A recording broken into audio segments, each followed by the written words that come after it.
To be mad, you'll be mad. Go ahead, I don't care. That's your problem, not mine. I am not responsible for how you feel. I am responsible for what I say. I'm responsible for what I do.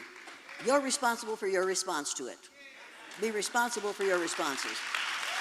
I'm not responsible for that. Okay, I want to hear what Angela has to say to this. Well, I totally agree with Jane. Okay. How can I not? Accept that. But as someone who has spent many years teaching university students, teaching graduate students, I've learned that it makes no sense for me to simply tell my students what it is I think they ought to know. You know, they might learn enough to write a good paper, and then they'll move on, moving in another direction. So I've come to the conclusion that teaching really is about helping people to ask the right questions, to ask the right questions, and to be able to come to the conclusion themselves that there is something really terribly wrong with the way racism has shaped the history of this planet.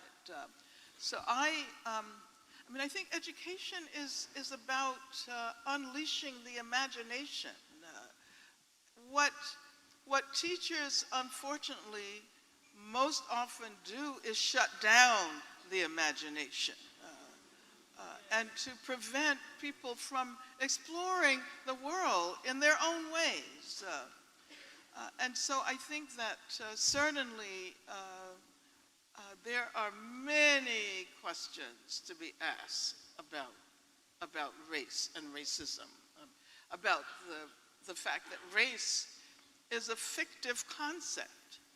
As Jane was pointing out, we're all members of the same human race. Race is a social construction. Race was produced by racism. But of course, this does not mean that it doesn't cause damage in the world, that it hasn't been the producer, the generator of the worst kind of violence one can imagine. But I think that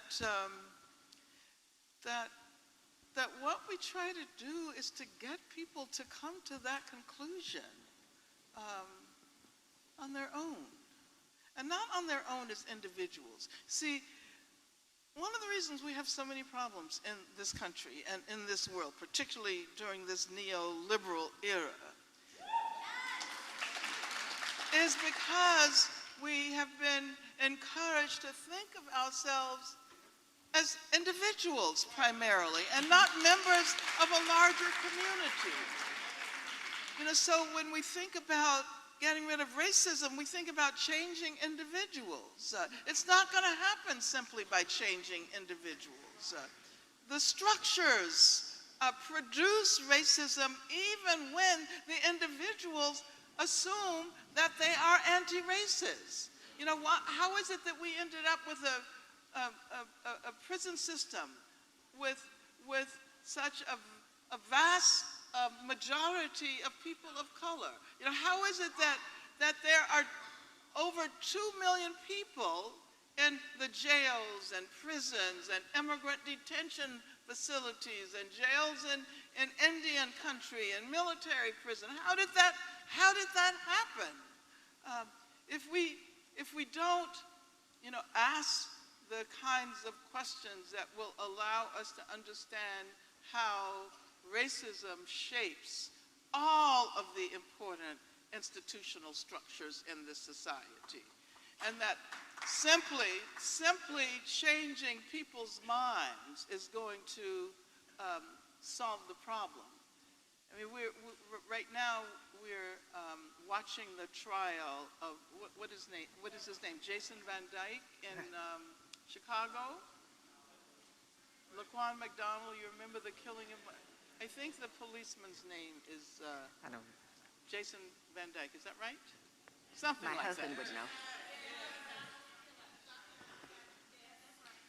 That's right, okay, you checked it. You probably Googled it, huh? And no longer can we assume that simply by